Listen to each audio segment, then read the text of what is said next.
Welcome to the What Really Happened radio show. Putting America first, second, and third. Here is your host, Michael Rivero. And aloha, America. Welcome to our show today. It is Wednesday, October 23rd, 2013. We've got a lot of stuff to talk about today. Our phone lines are open, 800-313-9443, 800-313-9443. Craig is in our control room managing the Truth Warp Drive, ready to answer the phone when you call on in.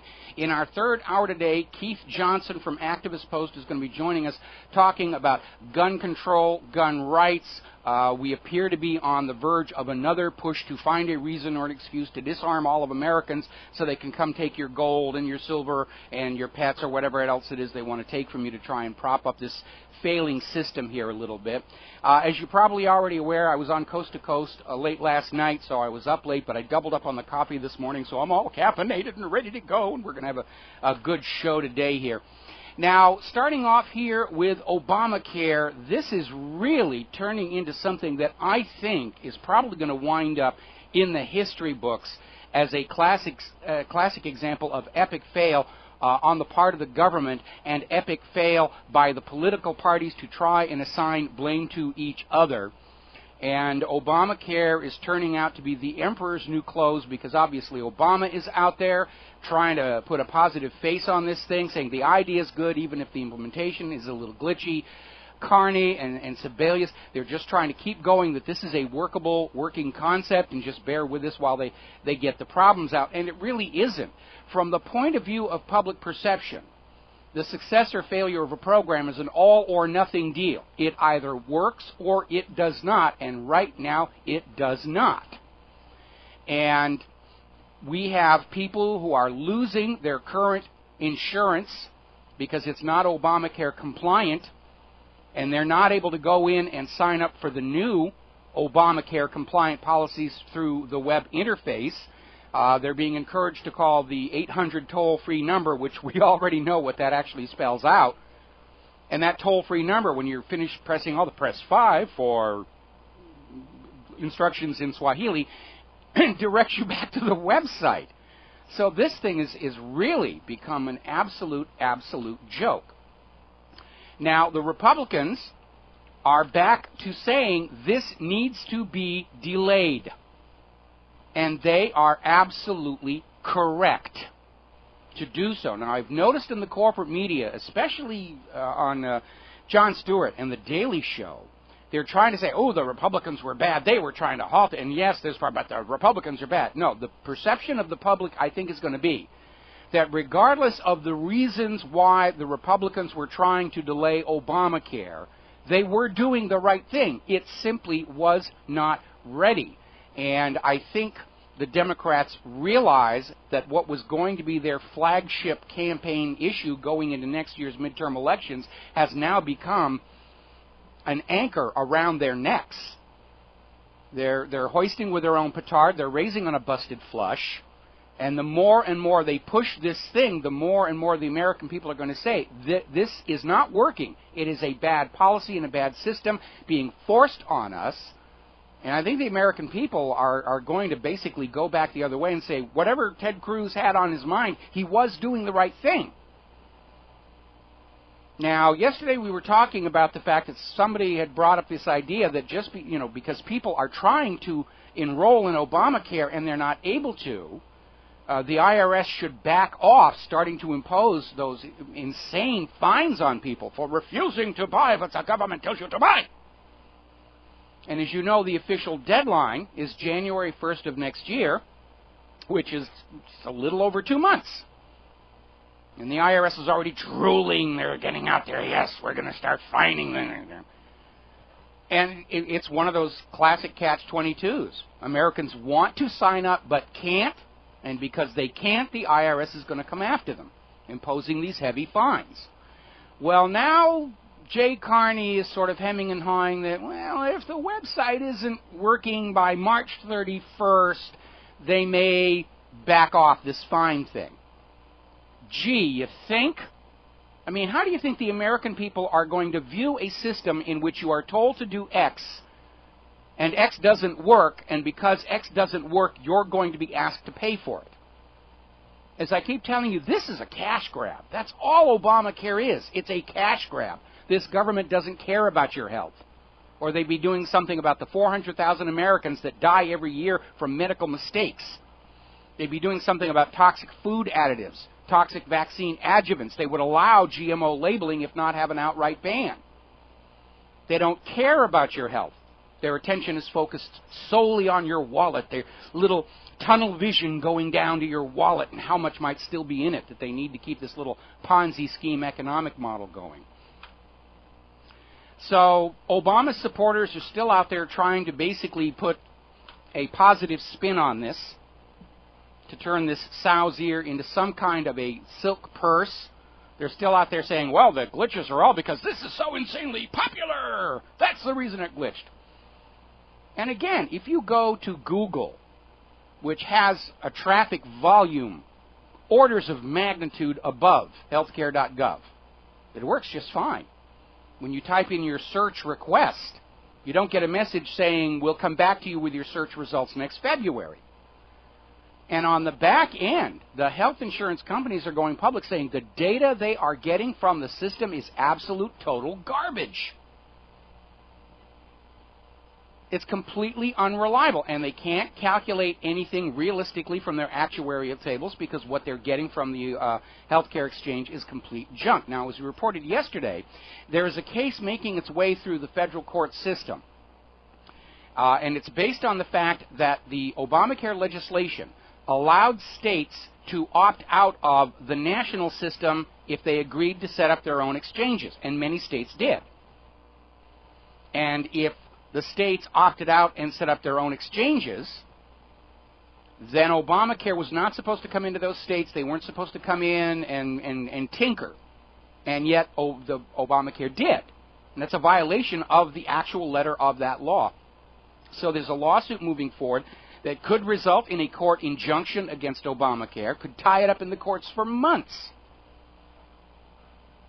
So they are clearly, at this point, not going to get that sudden influx of new tax revenues from the insane profits being made by the health insurance companies. And that's why they're back on global warming and carbon tax, and they're trying to come up with some other way to take more money away from you. And where does that money go? Well, we know that while they talk about cutting benefits to the American people, support for those people who've just been absolutely slammed by the financial shenanigans in Wall Street, that military spending is still a huge, huge problem. Now, apparently a report by the Special Inspector General for Afghanistan Reconstruction is confirming something that we heard before. By the time it goes through all the military contractors, a gallon of gasoline delivered to the war front in Afghanistan is $500 per gallon. They're in the middle of oil countries. And somehow, the military contractors are charging $500 per gallon of gasoline delivered in Afghanistan. Our guys could just go down to the local gas station right there in Afghanistan and tank up their tanks for much less than that. It's a money-making venture. It's just all about looting you to make the cronies rich. You want to balance the budget? If you called off all these wars right now, the federal government could cut all tax rates in half and not reduce any other services. And the U.S. economy would light up like a Christmas tree or a Hanukkah bush, depending upon which direction you're coming from. But they won't do it. We're in a wartime economy. To force the world to continue to use the U.S. dollar for all commerce, reserve banking, global trade. And it's not working because the world is abandoning the dollar faster than the U.S. can conquer them. So there's really only one way this is ultimately going to end. Paul Craig Roberts had a few comments about that. We'll talk about it when we return from these words from our sponsors. Aloha, America. Welcome back to the show. And over at RINF.com, there's an article written by Paul Craig Roberts, who we've had on the show before, basically saying that he sees next year, 2014, as the year where it's all going to come crashing down. And I know everybody's out here prognosticating when will it end, when will it end. Personally, I'm surprised they've held it together this long. But it is just a matter of when. It's not if, it's when it's going to come down. And to summarize Paul Craig Roberts' analysis, and it's hardly unique to him, the U.S. is losing economic and political power, and it's reached the stage where it is irreversible, because we know in the end the U.S. will try and regain economic and political control of the world through a global war that they are not going to win, ultimately. That's the real danger. The people inside Washington, D.C., they're surrounded by all these staffers who are saying, oh, yes, Mr. Politician, you're absolutely correct. We can do this. America is still mighty. We're still the greatest nation on earth. The world will bow down before our nuclear weapons.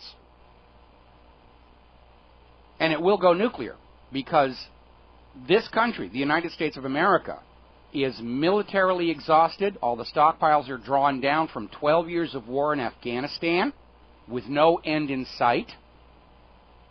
The weapon systems produced at extraordinarily high cost are proving to be unreliable and ineffective. This nation cannot prevail in a ground war of any long duration or scope, because this is not the same nation that was on the winning side in big mistake number 1 or big mistake number 2. We've lost the 3 M's. We don't have the manufacturing, we don't have the money, and we don't have the manpower to win a new world war in the conventional sense. And that means it is inevitable. When we take that final step over that irrevocable line, the U.S. will resort to its nuclear arsenal. And that's going to be a bad day for everybody on both sides. Because one of the articles of faith that the United States has is they've got this ballistic missile defense system that they have put something like, I don't actually know the number. It's a huge, vast amount of money, going all the way back to Reagan's Star Wars initiative. And most of that money was spent without getting anything that works. And they've spent billions and billions of dollars on these systems to track incoming ballistic warheads, following a nice, smooth, curving arc, in order to intercept them. And the Russians spent far, far less money developing warheads that can maneuver, that can dipsy-doodle, that can corkscrew, which makes a ballistic prediction of where they're going absolutely impossible. So this entire ballistic missile defense system the U.S. has spent all this money on is already obsolete today. But it's no problem. All those people in Washington, D.C. and Wall Street, they've got their bunkers. They've been building them for a decade now, all these giant underground bunkers with giant plasma screen TVs and stockpiles of food. You think the preppers you see on TV are going overboard? You should see what the government is doing. They've reactivated the Greenbrier. There's Mount Weather. They built a huge facility underneath the northeast end of Griffith Park when we were still living there. Another one supposedly under the new Denver airport. Got a big one up here in the middle of the H3 as it goes through the Koala Mountains. They've got their bunkers built. You paid for it. You won't be allowed inside, of course. They'll go inside and say, all right, we screwed up, triggered a nuclear war, but hey, look at the bright side. When we come on out, going to be hardly anybody around. It'll be a beautiful paradise, a Garden of Eden, and we'll have it all to ourselves. Anyway, another little story coming out about Wall Street's corruption, or at least an unfair advantage. This is over at therebel.org, where Wall Street banks are getting stock market data 10 minutes before anyone else. Now, if you watch corporate media with their stock ticker, if you have the little stock readout on your smartphone, that data is anywhere from 10 to 20 minutes old by the time you get it. And the reason is so that you can't just sit there riding the stocks and say buy, sell, buy, sell, buy, sell, buy, sell, and churn the market. But the Wall Street banks, they're getting that data instantaneously. They've got direct hookups between their computers and the computers at the stock market. They have to have that information in a timely fashion. They're dependent on it. It's an unfair advantage to have that information. In the space of 10 minutes, you can do all kinds of manipulations of stock. Story coming out of silverdoctors.com. The U.S. labor force participation rate is at a 35-year low. 101 million working-age Americans without a job. That's a 30% jobless rate that is way beyond the worst of the Depression of the 1930s. So this is the new Great Depression, or we'll call it the Grand Depression. It sounds positive. We'll use a word that makes it sound like it's a good thing. It's the Grand Depression, the Glorious Depression. It's like the way they use the word growth to talk about the economy like it's a positive thing, and it isn't. Because when they talk about the growth of the economy under private central banking, issuing the public currencies of load and interest, what they're talking about is a growth in the aggregate indebtedness of the people. The more the economy grows, the more the people are enslaved to debt to those private bankers. And it's important to remember that when they talk about economic growth, they're not talking about productivity. They're not talking about earnings. They're simply talking about increase in debt. And so that growth number can be a little bit misleading because the economy can be growing leaps and bounds. If people are having to borrow money and they don't have the means to pay it back, the economy is going to grow like incredible. But it doesn't mean the economy is working as a system. We're going to take a phone call here. Kyle in Philadelphia. Aloha, Kyle. Welcome to the show. What's on your mind? Hey, Mike. Well, first of all, what you're saying about the economy is absolutely right. And the biggest problem we face in the economy is that we don't have a stable economy. Our economy is based, if it's not growing, then it's shrinking, and it depends on constant growth, and that's not something that's a rational belief. There needs to be a certain level of stability and maintaining.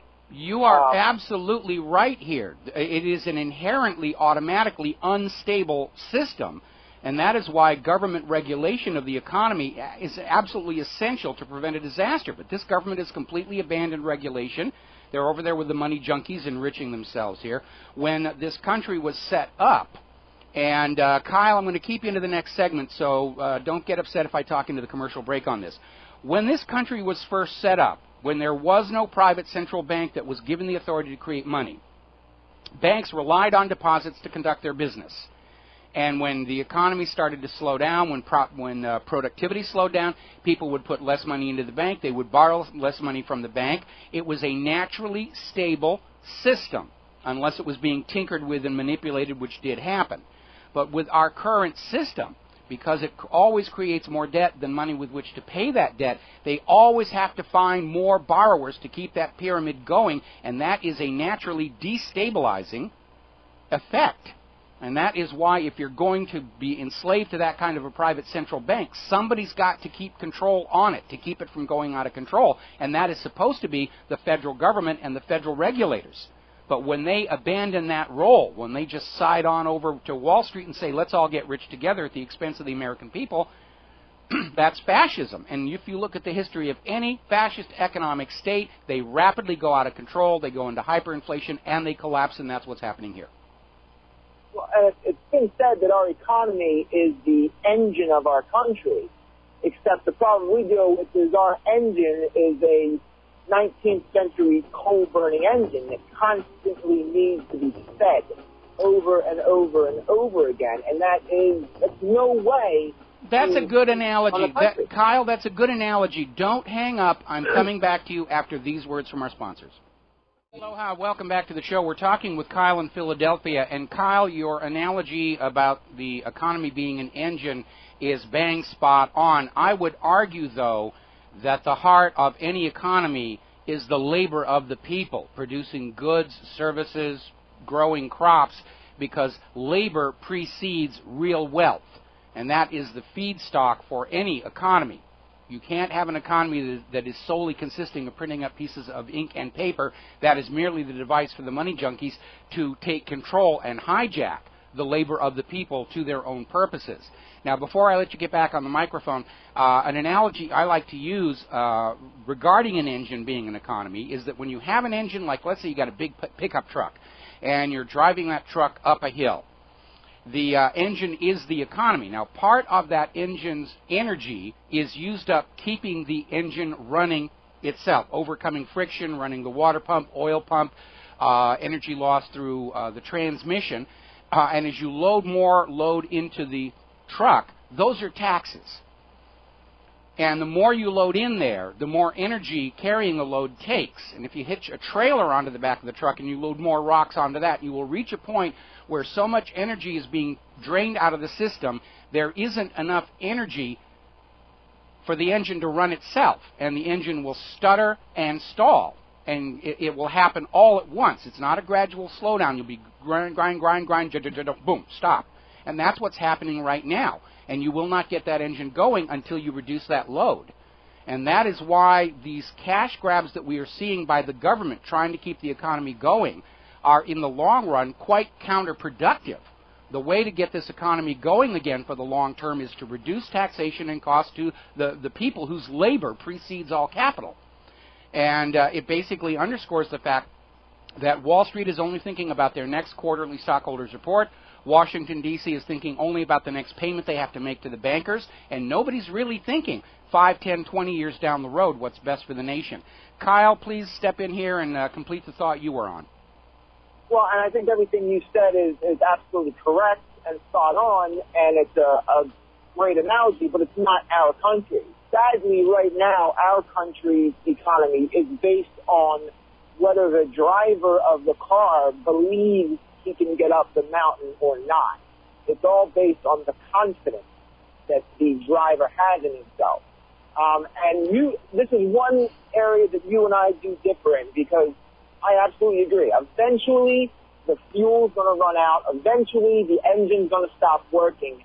But I don't think that the people who are driving this economy and driving this car are simply going to turn it off, unlock the door, and walk out. I believe they're going to blow the car up. I believe they're going to say, you know what, we messed up, but we're not taking the blame for it.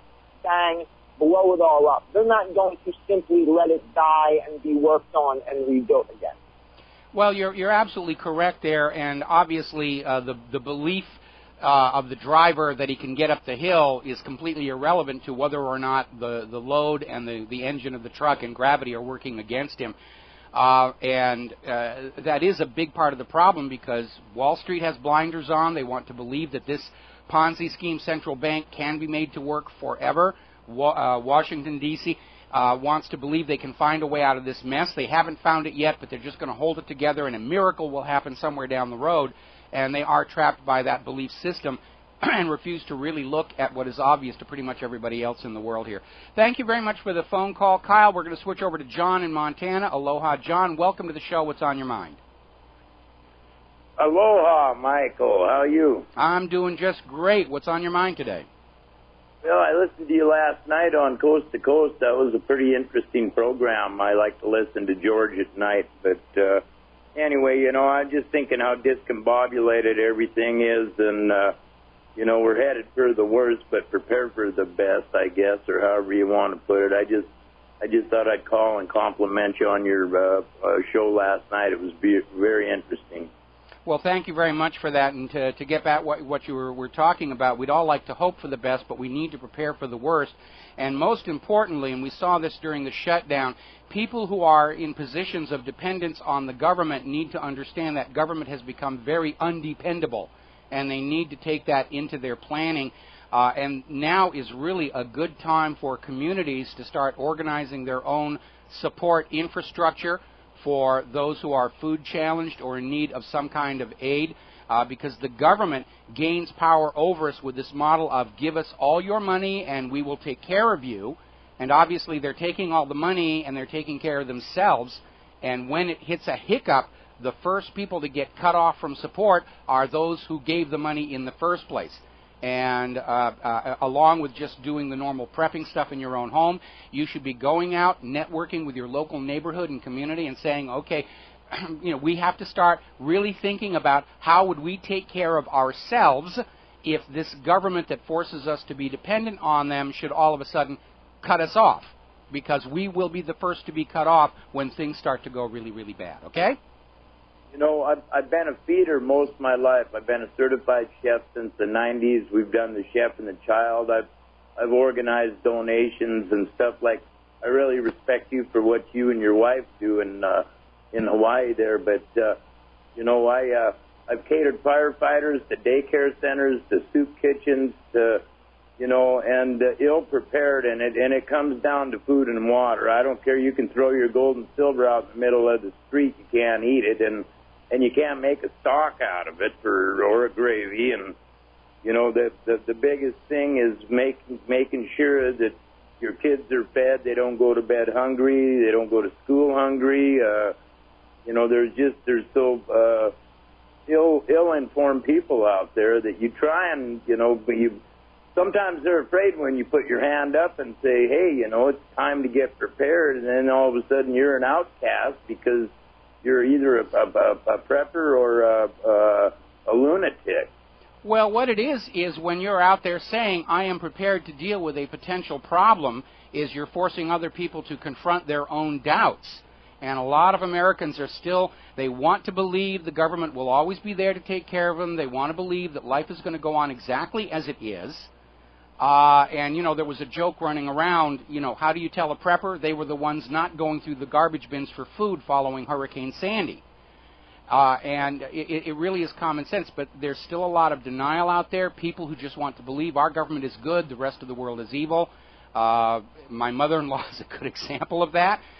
They don't want to deal with the possibility that their own lives could be disrupted by what's going on. I think this is one of the reasons we see so many people trying to view food-challenged Americans or homeless or jobless Americans as somehow deserving of that, because it's a way of avoiding their own fear that something could happen to them and put them on the streets, take their home away, make them hungry. And so it's another form of self-denial. But this is no time for Americans to be hiding under the blankets and saying it's not going to touch me, it's not going to touch me. Ultimately, it's going to touch every single American. They don't know how fast that Walmart can empty out, Costco can empty out. I've had visions of pickups going right through the front window with people with shotguns in the back of them going right to the meat department because they have families to feed. Absolutely, absolutely. I think there is only 3 days' supply of food in the delivery chain at any one time. What's that old saying from Spain? Between civilization and anarchy is only 7 days. And after 15 days without food, people are ready to start eating each other. So, well, you know, Glenn Beck talked about cannibalism a year or 2 years ago. Mm-hmm. Well, I had an opportunity to go to New York to film a pilot about cooking in Alaska, and I've been to L.A. and that, and them inner cities where they just got the corner market, once they're out of food in the inner city, it is anarchy. Yeah, and the cities are going to get hit hardest because they don't have an alternative. Whereas people in the rural area, and they're out there already planting seeds. There's what we're calling guerrilla gardening going on, where people are taking vegetable seeds and just throwing them everywhere on public lands just so that there's going to be something growing that they can go out and harvest. They're learning how to live off the land. The people in the rural areas are going to do a lot better than the people in the inner cities. Oh, of course. Well, where I'm at in Montana, we're feeding the deer apples now to make sure that we've got a herd. Yeah, absolutely, absolutely. I used to do the same thing when we lived in Washington State. I didn't have to take a deer there. The last time I took a deer was actually in Southern California, and I did use it all. I did use it all. All right, we got to let you go. We're coming up on a commercial break here. When we all right, aloha. Aloha. Thanks an awful lot. When we come back, we're going to go back to the economy here, and we're going to be talking about quantitative easing. It is obvious the U.S. is now stuck in it, and more experts are saying it was never a good idea in the long run to begin with. We will be right back. And aloha, America. Welcome back to the show.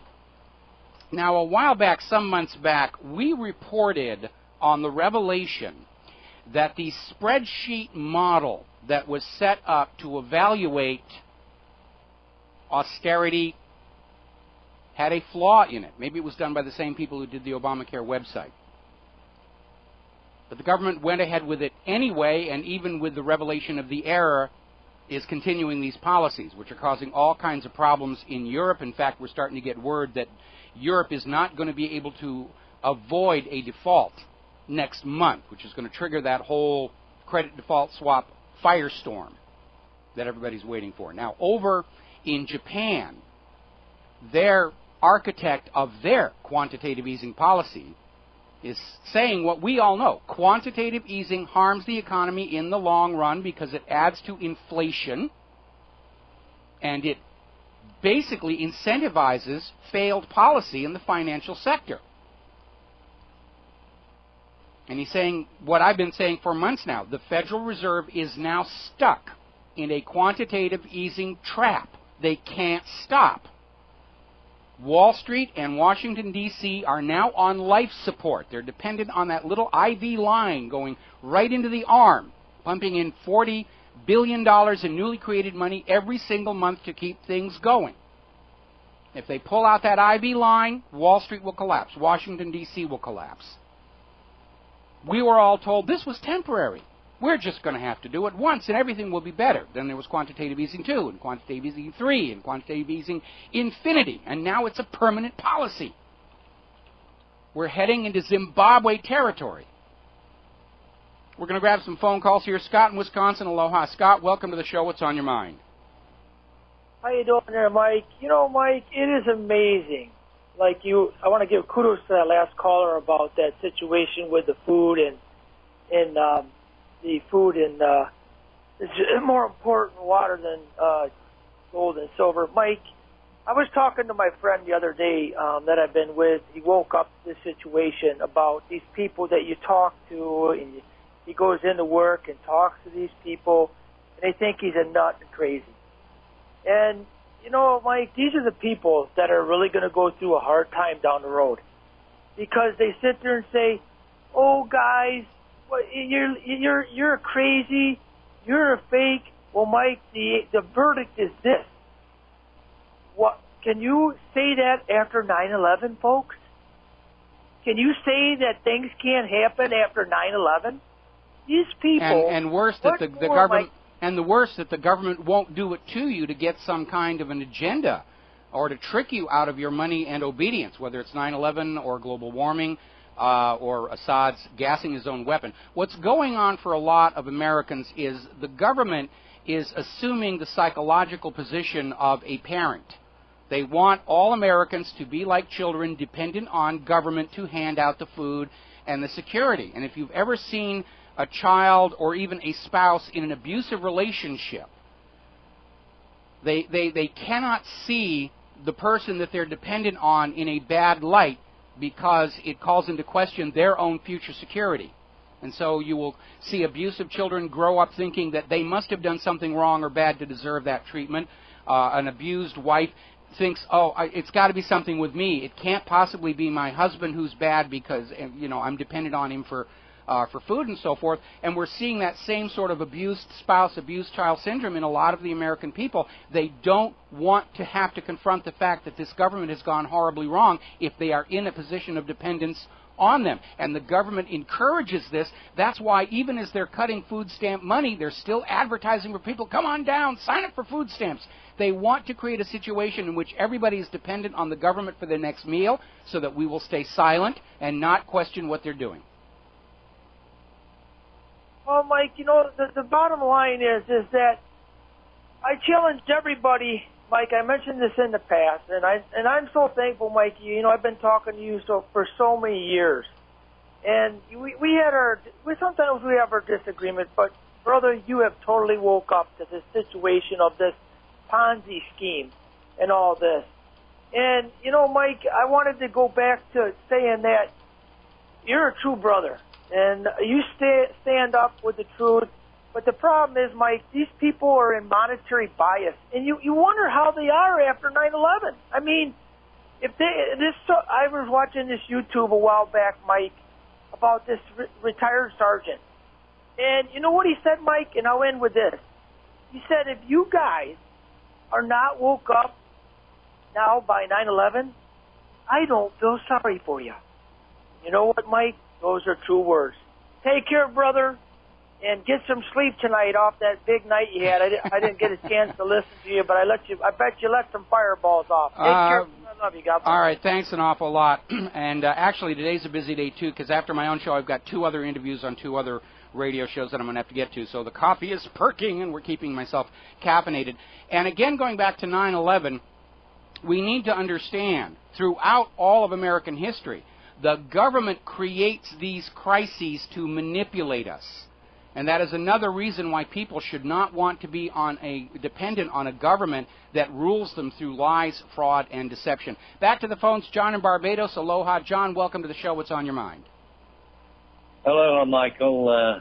Earlier today I was reading a devastating critique of the American political scene, Congress, Senate, presidency, the administration as a whole, and its fiscal and financial policies and economic policies by a very well-known character, Dr. Paul Craig Roberts, the advisor to Ronald Reagan in that capacity.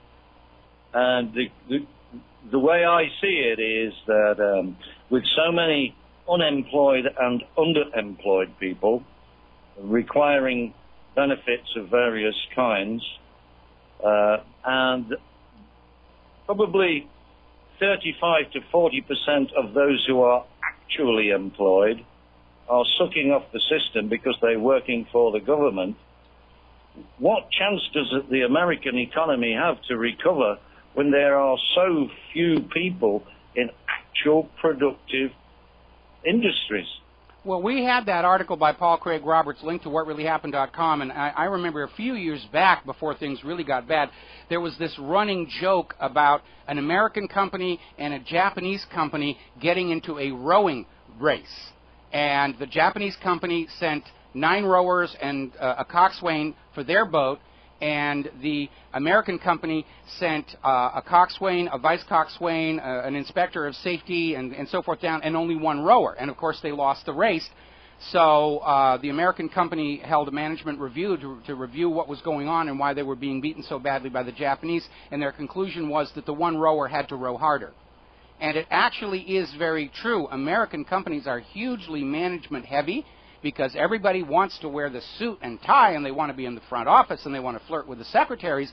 And we have so reduced people who actually make and grow things to the lowest level of our social order that we're literally killing that goose that lays our golden eggs here. Again, a lot of this goes back to Harvard Business School and the MBA that created a corporate culture with no love and respect for the process of actually making whatever it is you're selling. And that has really poisoned our entire corporate structure in terms of creating an economy that's productive versus a giant open-air casino. Yeah, it seems to me, Michael, that there is this idea of austerity and taking money out of the pockets of the Americans, not just those on benefits, but those in work, and the increasing costs placed upon them for their health care.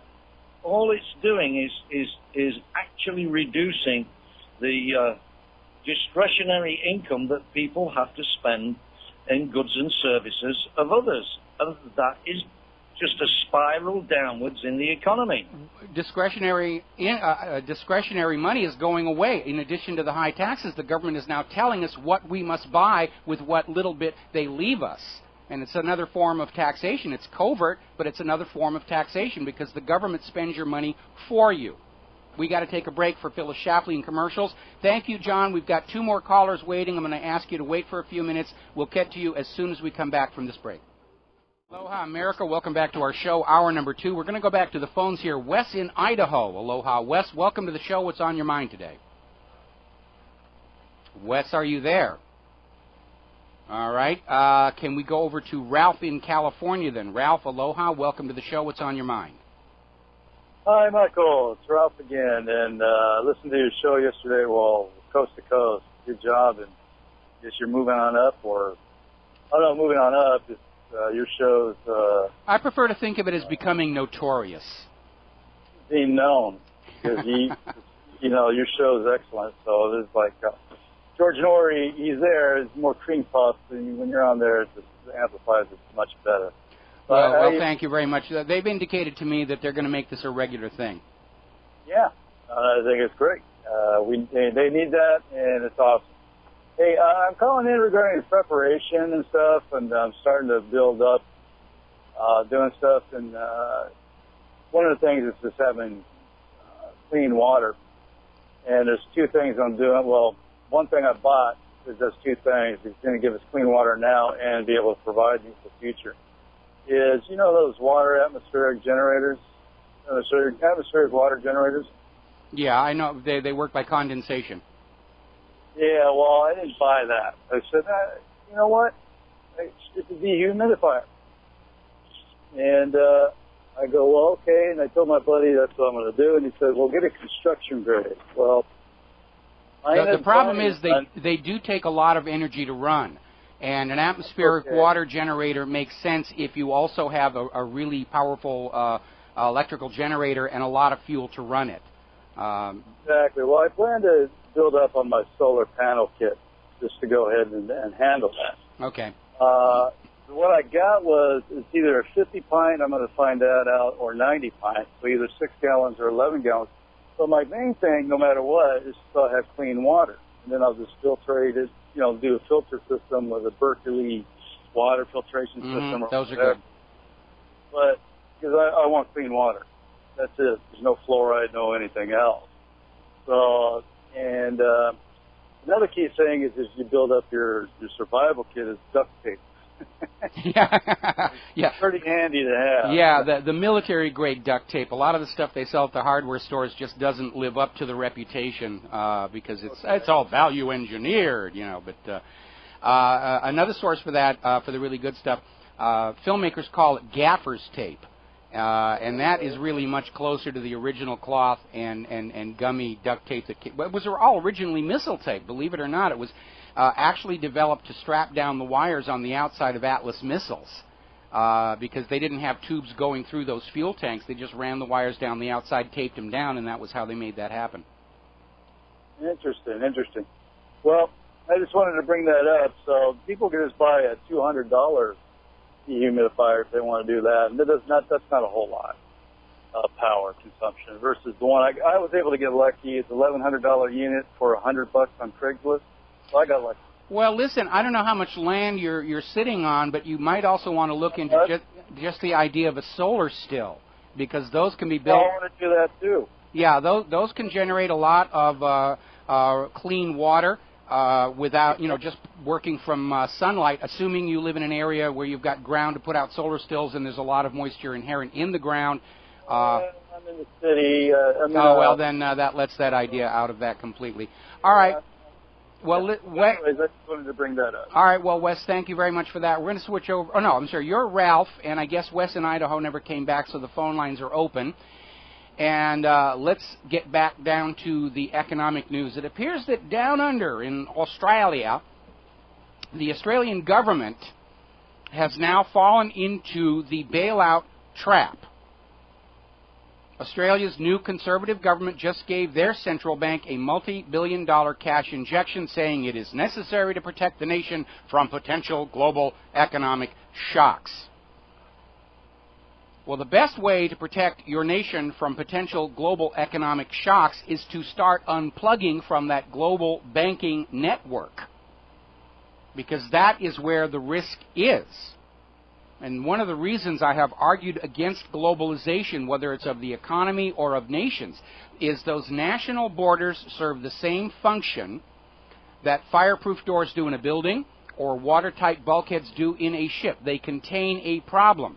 Now, if you're in a building and you block open those fireproof doors, yes, people can move around more quickly and it seems like things are better and more efficient, but when you get the first fire, the whole structure goes down. Same thing with a ship. If you block open those watertight doors, your first leak is your last leak. And the same thing is true of the global economy. And so if you want to protect your nation from the coming global economic meltdown, you need to start putting those fireproof doors and watertight doors back into place and slam them shut. As far as Australia giving their central bank a cash injection, I bet you can't inject just once. It's going to be the same thing down there that we are seeing here in the United States. It will become necessary, inevitable, and they won't be able to stop. They'll become addicted to it. All right, we're going to grab another phone call here. Wes in Idaho. Aloha, Wes. Welcome to the show. What's on your mind? Oh, I'm sorry. Let's take Jim in Georgia first. Jim, aloha. Welcome to the show. What's on your mind? Aloha, Michael. How you doing? Doing fine.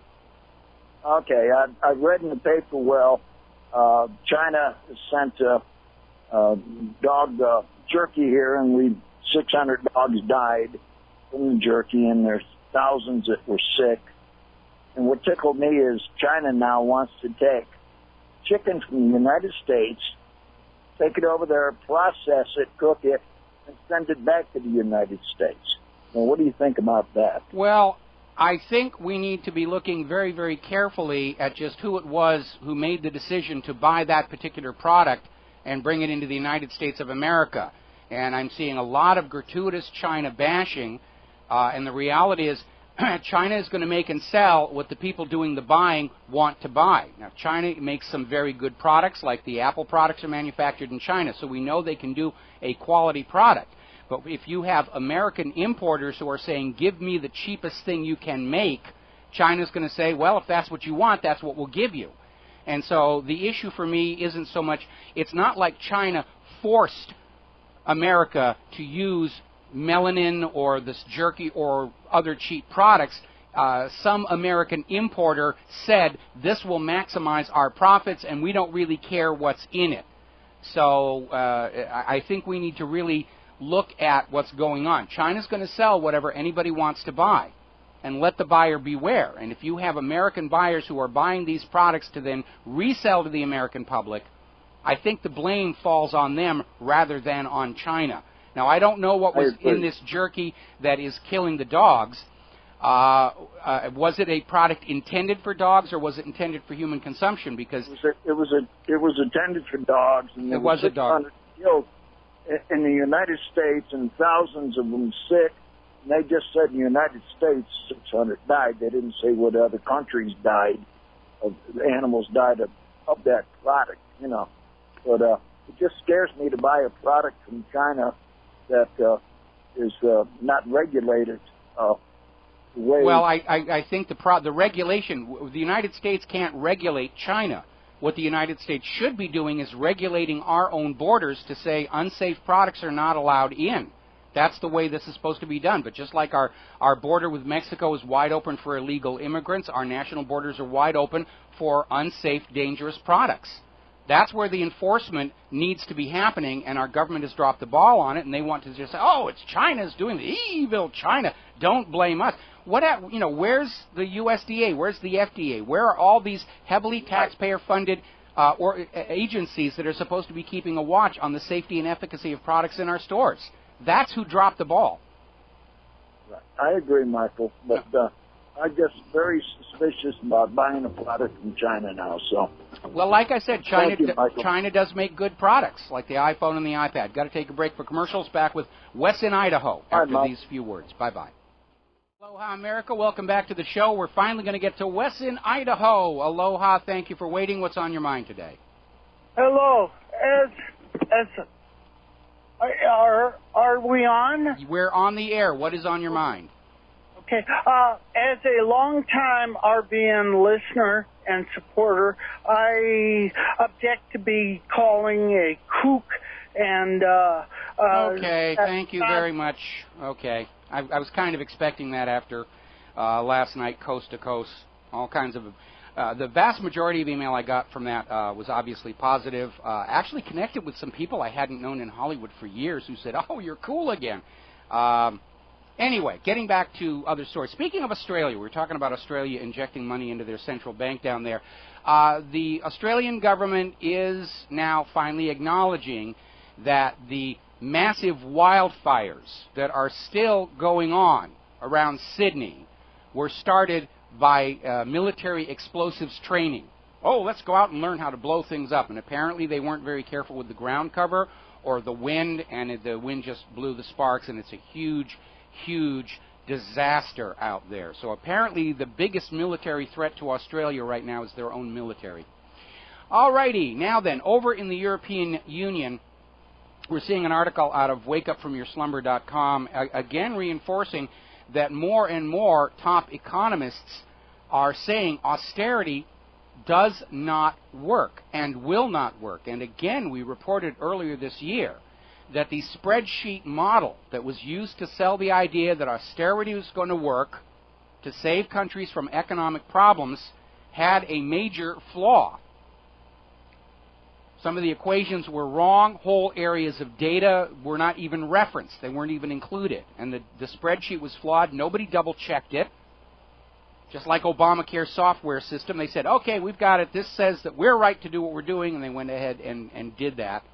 And it's a complete disaster here. Now, over in Switzerland, there's kind of an interesting situation. They have been dealing with growing wealth inequality over there. And they are looking at a proposal before the Swiss people right now that the government will guarantee a minimum income for every Swiss citizen of approximately $2,750 a month in order to keep the money flowing at all levels of their economy. And this is a very smart thing to do. And had our government done that back in 2008, we would not be in the mess we're in right now. They moved the money in the wrong direction.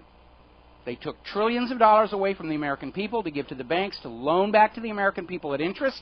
Wonderful deal for the bankers. Actually, they put most of that money in their pocket in these outrageous bonuses.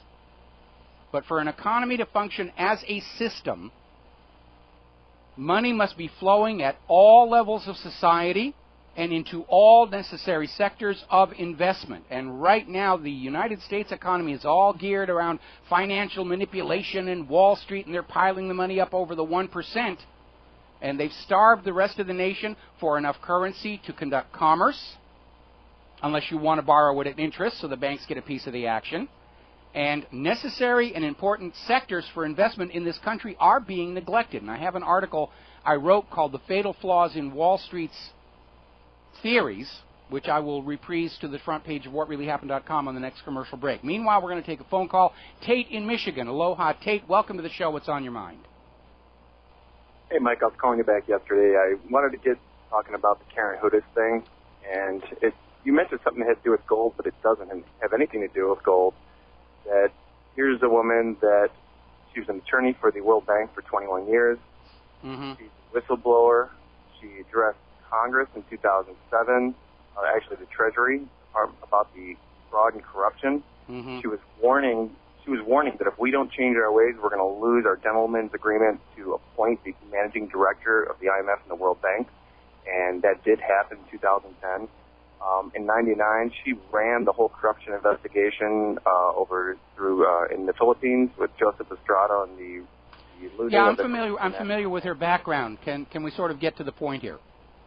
Yeah, the point is that she has proven through fact that the manipulation goes way beyond J.P. Morgan and Chase and Bank of America. It goes to the highest levels of the military-controlled World Bank, and they're completely destroying the Western financial system with this, and this is what's going to really force the BRICS nations to fully leave the Western financial system. Well, they're already doing that, and Karen is hardly the only person to have come to that same conclusion. But she actually has found a remedy to it that we can still salvage this without going to war, without doing that, and it could be literally paying off the Federal Reserve with one simple little coin and being done with them, ending the whole Federal Reserve system. Now you're talking about the $1 trillion coin, right? It's almost a hype. It doesn't even matter because it's pointless money. It's all fiat, is what she's saying. Yeah, that's exactly right. The $1 trillion coin was just another way to increase government debt without making it look like it's debt. But again, there certainly isn't $1 trillion worth of platinum in the proposed coin. Exactly. It's merely fiat. But the point is that she's meeting with the governors. Mm-hmm. She's meeting with county executives. She actually has a case in court that this could bring things down and shed a lot of light, but nobody's really covering it. And as much as you get into the banking, this is all you. If you do a little research on her, I think you're really going to be impressed. Okay, well, again, I've read a lot of what she's put out there, and I agree with a lot of it, but obviously I don't agree with all of it.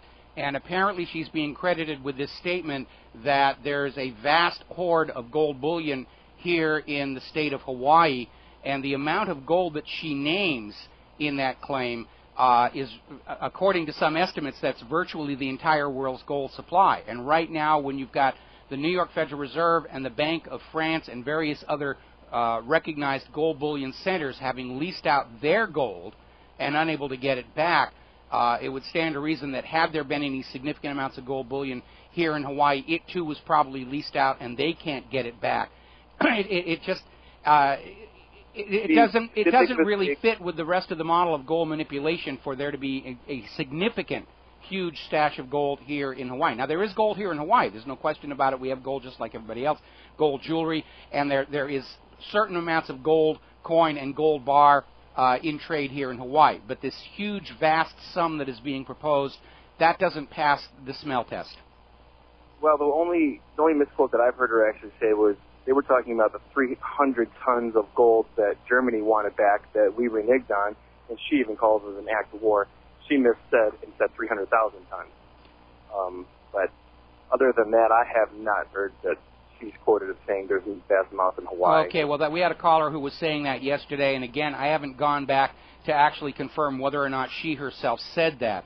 But again, as we get into this period of history where Americans are very skeptical about what the government is doing and saying, the government responds by trying to put out a lot of nonsense to keep the issue muddied, to make it difficult for people to find their way through to what is really going on, whether that is vast reported amounts of gold hiding over here, Nisara, no plane at the Pentagon, we got that one the other day. It's just part of that whole attempting to keep the people muddled and confused so the government can continue to operate with impunity, and it doesn't work anymore. It's an obsolete tactic. I'm quite confident that she would come on your show.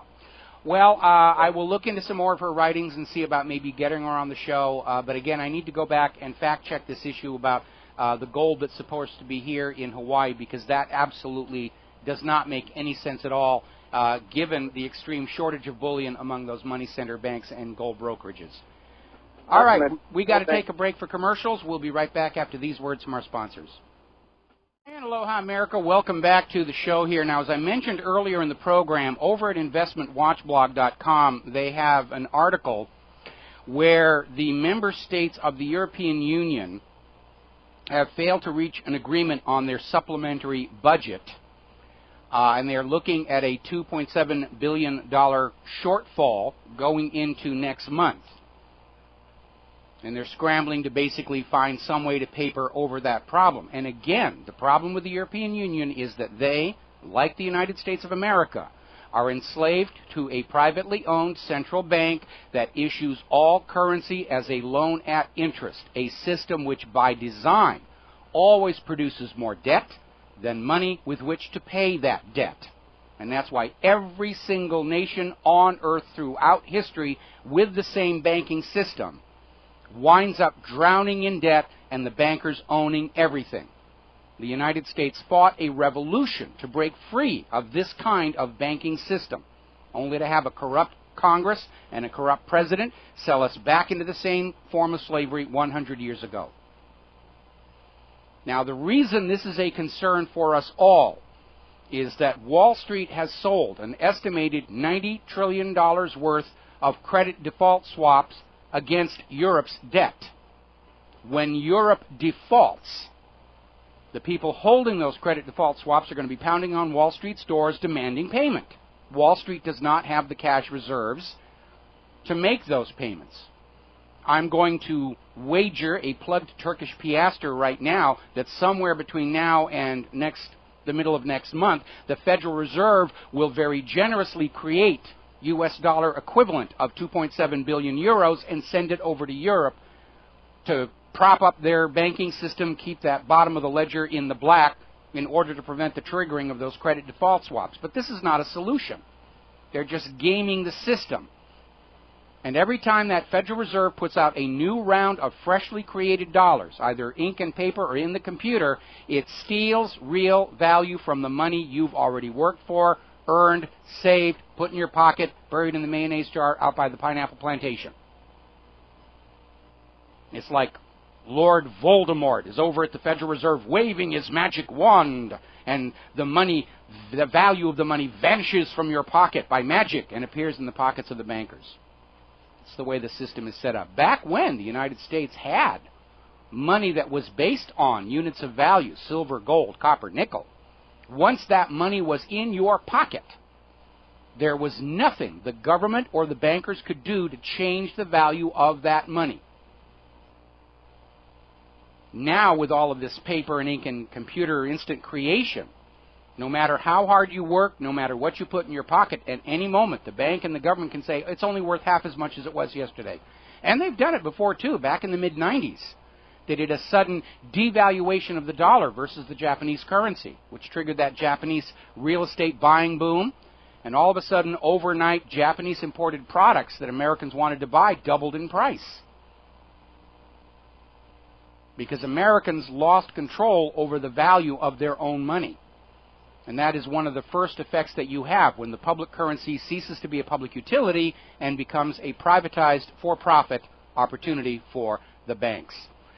Apparently, Alan Greenspan is out there making the interview rounds. He's got a new book out to basically try and put out his version of the history of the Federal Reserve and what a swell bunch of Joes there are out there. And he has acknowledged there are some problems. If you'll remember that wonderful videotaped segment from the celebration they had down at Jekyll Island celebrating the 100th anniversary of the Federal Reserve. And he was actually up there on camera saying, there's fraud, there's wrongdoing, bad things are being done, and it's creating a problem because people can't trust their counterparties, which was about as honest as anybody inside the banking system ever gets about the flaws of the banking system. So Greenspan's over on Bloomberg TV, and he's out there saying, so I was wrong about the forecast. I'm not Superman. It's not my fault. You know, you expect too much of me to keep this economy running for the benefit of the people, which is absolutely true, because they don't run the Federal Reserve for the benefit of the American people or the American nation. The Federal Reserve System operates for the benefit of the Federal Reserve. Over at Ex Republic TV, they've got a little clip where Alan Greenspan admits that all of the Wall Street insiders knew there was a bubble in 2008. With the mortgage-backed security fraud, they bubbled it up, and everybody rode the bubble up. The insiders got out early, and they dumped the losses on everybody who came in late. And his explanation for that is, I don't apologize. I was doing the best I can. And the inevitable question is, who were you doing your best for, the American people or the bankers? It's an adversarial relationship. Because banks, private banks, do not serve the community. They serve only themselves. Now, getting over to the NSA, and they seem to be just on a roll at annoying and angering the rest of the world here. James Clapper has now come out absolutely saying that reports that the U.S. was tapping French phones are completely false. It's nonsense. We wouldn't do anything like that. And, of course, we already have him lying about how the NSA spying thwarted some 57 potential terror attacks. And they've got zero proof for it. They won't even talk about it, saying, oh, it's national security. Just take our word for it. We thwarted all these bad things that would have happened if we're not allowed to listen in on our ex-girlfriends. Apparently, NSA tapped 1.8 million Dutch phone calls in 1 month. So it's just all over there. Apparently, over in Italy, millions of private communications intercepted. And apparently the Italian government knew, and at least initially was going along with it, saying, oh, yes, we have to snoop on our people. We have to spy on our people. They may be thinking bad thoughts about the direction our country is going in. Well, again, yeah, when you have a government that is in service to financial interests against the interests of the people are probably not going to be happy about that. You don't need a vast intelligence network to understand that's probably going on.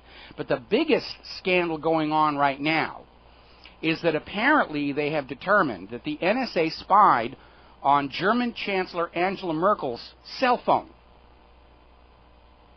And that is a hideous diplomatic faux pas. And Merkel has apparently called Obama to complain about it. And I presume that Obama came out and said, we wouldn't do anything like that. Really? It's just silly to think that we would actually be spying on foreign leaders. The European Union Parliament is now going to scrap their previous data agreement with the U.S. The European Union and the United States were gathering all this data, and they had an agreement to swap data with each other, supposedly for terrorism-related investigations, and we know that's completely nonsense. We know the NSA is not able to find real terrorists, certainly weren't able to do anything about Boston. We know the NSA cannot find real criminals. We demonstrated with our 3 NSA challenges that anybody with a little awareness of programming can come up with encryption schemes the NSA cannot break. And again, talking about this new malware that's going around the world, CryptoLocker. If the NSA can't hunt that guy down, or gal down, and throw them in the hoosegow, it's a reminder that this NSA's massive spying system is all about looking at you. Now, as one of our callers mentioned earlier in the show, all of this misbehavior by the U.S. government, both NSA spying and economic, is fueling the growth of the BRICS nations. And along with developing their own trade and reserve currency to avoid having to deal with the dollar, they are now investing money in setting up their own internet backbone that will not go through the United States, will not be U.S.-centric is the word they're using. So now computer users have a choice. We can choose to use an internet riddled with NSA backdoors that's spying on us and leaves us wide open to hackers, or we can use an internet with a lot more privacy and security. So let me think about that one for a while, which one I want to use. And again, we know demonstrably this government is absolutely unconcerned with your privacy. They view you as property, as livestock, that it is their job to watch every single thing that you do to make sure you're not thinking those bad thoughts. And ultimately, responsibility for keeping your data private, whether it's your business secrets, your erotic photos of your significant other, your Aunt Mary's top secret chocolate chip cookie recipe, responsibility for keeping that private rests with you. You must take active steps to keep your information out of the hands of a government which provably cannot be trusted with your personal information. And again, go back to the Asia-Pacific Economic Conference in Seattle, huge scandal, U.S. intelligence agencies funded by tax dollars were stealing business secrets from conference attendees to give to political cronies. It's got nothing to do with crime prevention, has nothing to do with terrorism. It's just outright corporate spying. We'll be right back. Aloha, America. Welcome back to the show. And as we head up to the top of the hour in our interview with Keith Johnson from Activist Post, I want to talk about the story we've seen over the last couple of days where Saudi Arabia is very unhappy with the United States government over the United States' failure to invade Syria and to deal decisively with Iran. Harumph, harumph, harumph, harumph. Well, I'm having a problem with this story. I think the issue of Syria and Iran is just a cover. Now, yes, Saudi Arabia wants regional threats to their power reduced, but not to the same extent that Israel does. Certainly not enough to risk alienating the United States of America, and for a very simple reason. As part of the petrodollar deal, Saudi Arabia invests much of the U.S. dollars they accept for their oil in the U.S. economy. Estimates of how much they've bought into the U.S. economy range between $400 billion and $800 billion. And some of that are in treasury bonds. Now, if Saudi Arabia breaks off diplomatic ties and becomes an opponent of the United States of America, it opens the door for the United States government to freeze and seize those assets inside the United States. And I don't think Saudi Arabia's concerns about Syria and Iran are worth risking that volume of cash. Because that volume of cash buys a lot of influence with the U.S. government, which of course annoys the heck out of Israel. And I think what's really going on is that Saudi Arabia, because of that between $400 and $800 billion investment in the United States, is very concerned with the fact that the U.S. government cannot get its financial house in order. Saudi Arabia knows that when the U.S. economy collapses, that $400, $800 billion they've invested in this country is going to simply vanish. And what may be going on is they are sending a warning to the United States that they will start to dump those investments, including the T-bills, and move their money elsewhere unless the U.S. government gets its financial house in order, which means taking more away from you to balance the books for a government that is absolutely reckless with their spending on wars and all the rest of that. Now, that could backfire because, again, if the U.S. and Saudi Arabia get into an adversarial relationship, it would be trivial for the United States to say, oh, Saudi Arabia was behind 9/11, because they've already said that. Right after 9/11, oh, it's the Saudis, it's the Saudis. And say, we are designating Saudi Arabia a state sponsor of terrorism, and we are freezing their assets inside the United States of America. So something very ugly is getting ready to happen between Saudi Arabia and the United States, and I don't think it really has all that much to do with Syria and Iran. And we need to keep an eye on that situation. Georgia will now join NATO's Rapid Reaction Force. Georgia is back in the news here again. And remember, if you look at a map of that part of the world, for Russia to militarily support Iran, which they've already vowed they will do. When the U.S. invades Iran, Russia has already stated quite clearly they will supply Iran with weapons and material from the other side, turn it into a new Vietnam, and grind the United States down in a war of attrition, which Russia has the economy to do and the U.S. does not. So now Georgia is being brought into NATO because there are really only two land routes for convoys to go from Russia into Iran. One is through Afghanistan, and here we have the U.S. staying in Afghanistan after next year, despite all the assurances to you, the American people. And the other land route, of course, is that land bridge between the Black Sea and the Caspian Sea, and principally those tunnels coming through the Caucasus Mountains.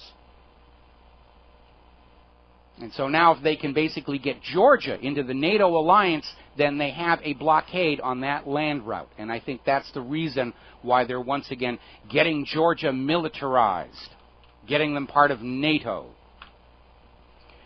All righty, let's see. Israel is reaffirming their position regarding Syria, which is a very polite way of saying that they're conducting airstrikes on the border between Lebanon and Syria, ostensibly to keep weapons from reaching militants.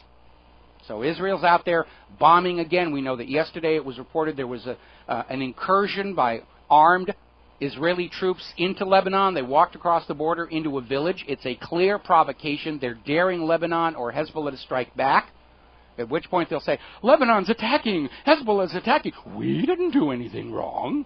And the war will be off and running. They couldn't get war with Syria with that lie about Assad gassing his own Alawite supporters. So they're going to provoke other ways. The war agenda is still on there. They're not giving up. If at first you don't succeed, lie again. Meanwhile, Israel's Defense Minister Moshe Yaalon is again saying that Israel's position in the P5+1 talks, which they are not actually a party of, I might add, is that Iran must give up all uranium enrichment.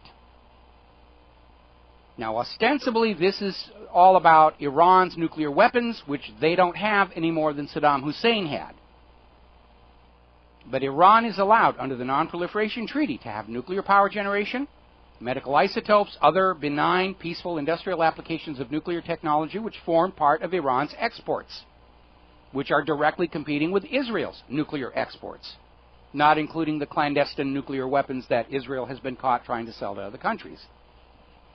And so this is all about dollar signs. It's about maintaining market monopoly for Israel's nuclear industry. And it is a non-starter for Iran. They've invested a huge amount of money developing a nuclear power infrastructure. And all these other facilities, they are fully in compliance with the Nuclear Non-Proliferation Treaty. And they have a history of non-belligerence. They haven't launched a war of aggression against other countries in over 200 years. Now, developments in Damascus. Apparently we're hearing that there's been a major explosion at the airport near Damascus, and it may have something to do with this report that we were seeing out of wakeupfromyourslumber.com, that the Syrian army has surrounded a stronghold of these foreign-backed militants in the Damascus countryside. So it appears there's a pitched battle going on there as well. Over at Investment Watch blog, they've got another little interesting story here where the Senate Intelligence Committee and head CIA lawyer are now admitting that torture was completely unnecessary, that it really did not have to be done, that 24 scenario of, oh, this guy we've got knows where the nuclear bomb is buried and it's going to go off in 24 hours, so we have to torture him to tell us where it is. That scenario never happens in real life. It never has happened. All torture does is get you a politically expedient confession. Khalid Sheikh Mohammed, good idea. 137 waterboardings. They tortured his children and made him watch, and only then did he say, yes, I'm the mastermind of 9/11. I shot Abraham Lincoln. I personally nailed Jesus to the cross. Now, here's an interesting little story, and we know this has been going on, but it's nice to finally see a little bit of confirmation. And again, this is from Investment Watch blog. There's a new book out called Murdoch's World, and it basically relates the story of how Fox News had their public relations people writing comments on the Internet to defend the news channel against negative commentary about the network. And they didn't go out and say, I work for Fox News or I work for Fox News Public Relations Department. They basically went out there pretending to be just plain folks saying, oh, I love this commentator, I love that commentator. And we know this goes on all the time. But we're getting this confirmation here from this new book coming out that Fox News does have their people out here in the independent media calling into talk shows, posting on blogs saying, Fox News is great, Fox News is wonderful, you should be watching them. Don't pay no attention to Republic Broadcasting Network. You want to get your news from the Fox Network. And yet, of course, we know Fox Network was hand in glove with the U.S. government when they were out there saying, Saddam has nuclear bombs, we must invade and attack. Now, a couple of stories regarding guns and gun rights, because we're coming up on the top of the hour with Keith Johnson here. Headline news all over. Massachusetts school shut down after teacher was allegedly murdered by a 14-year-old.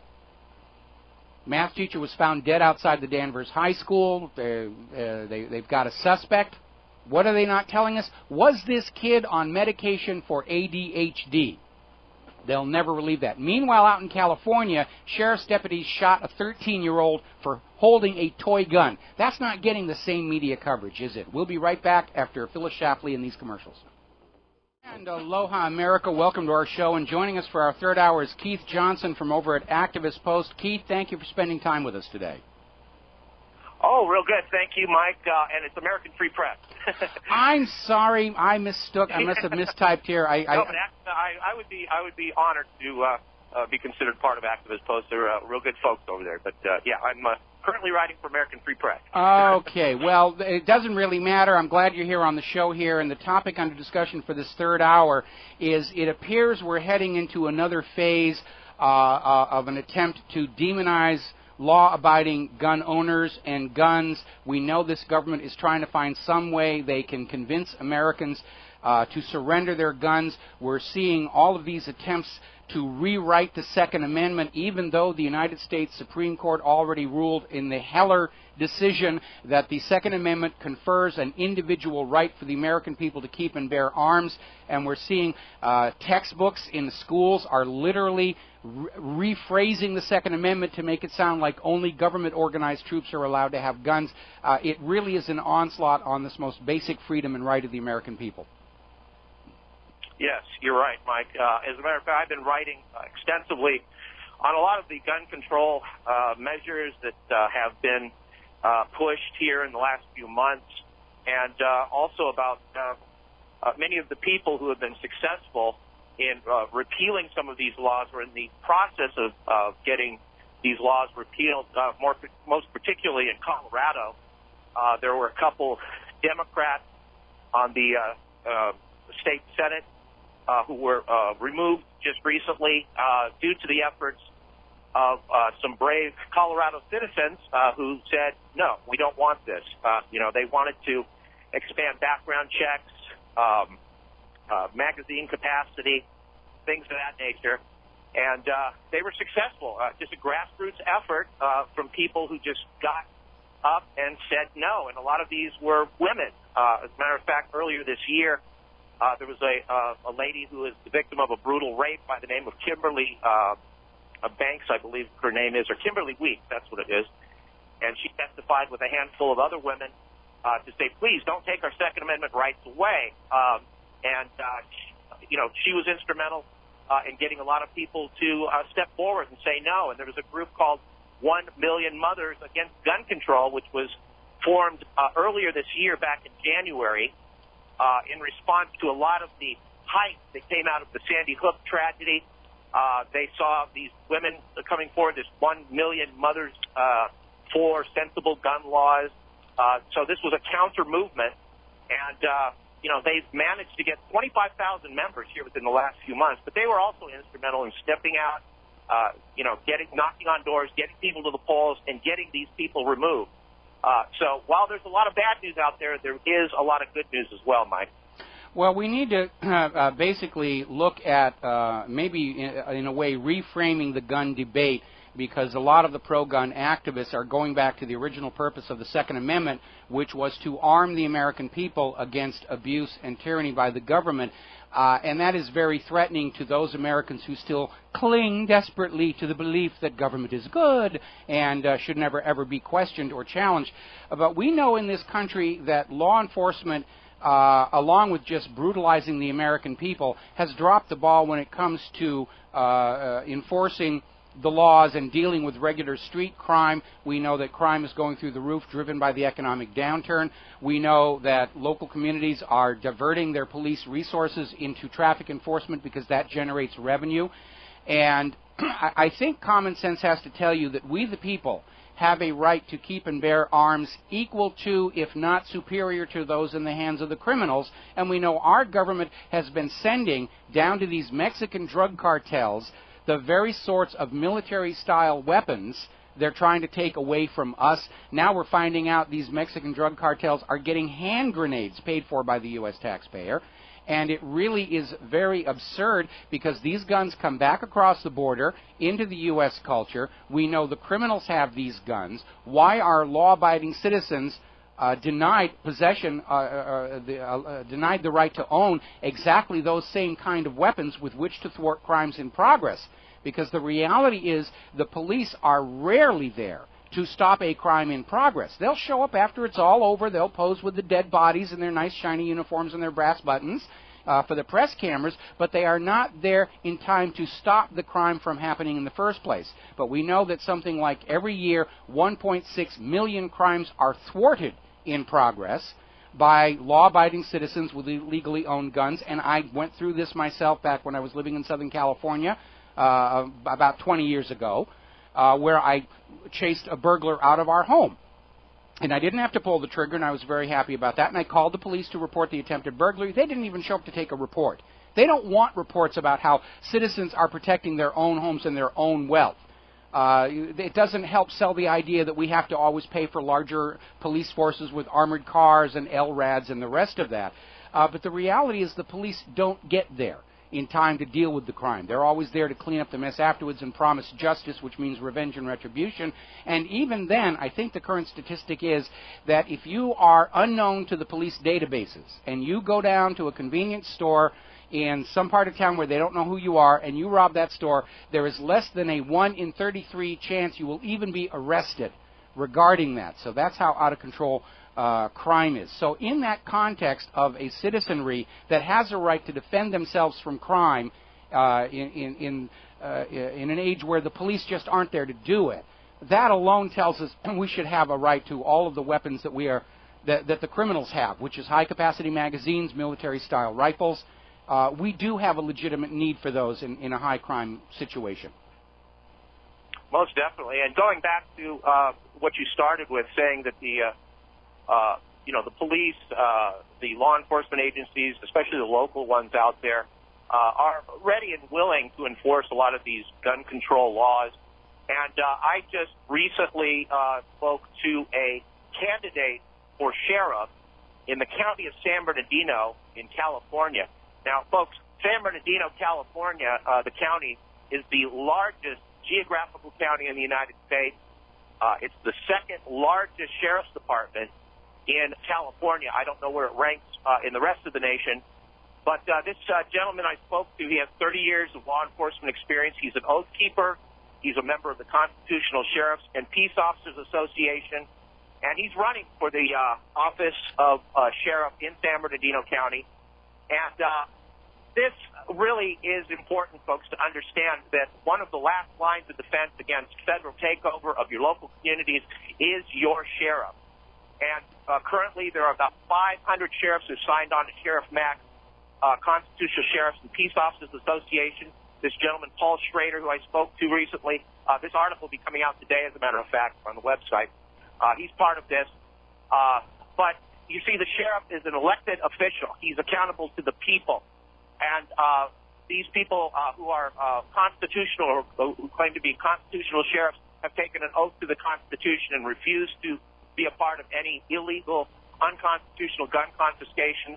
And you need to press these people when they come forward and say they're going to represent you, I asked them a question. I said, what do you believe the Second Amendment is? And he told me, just like you said, Mike, quote, the Second Amendment was put in place to protect you from the tyranny of the federal government.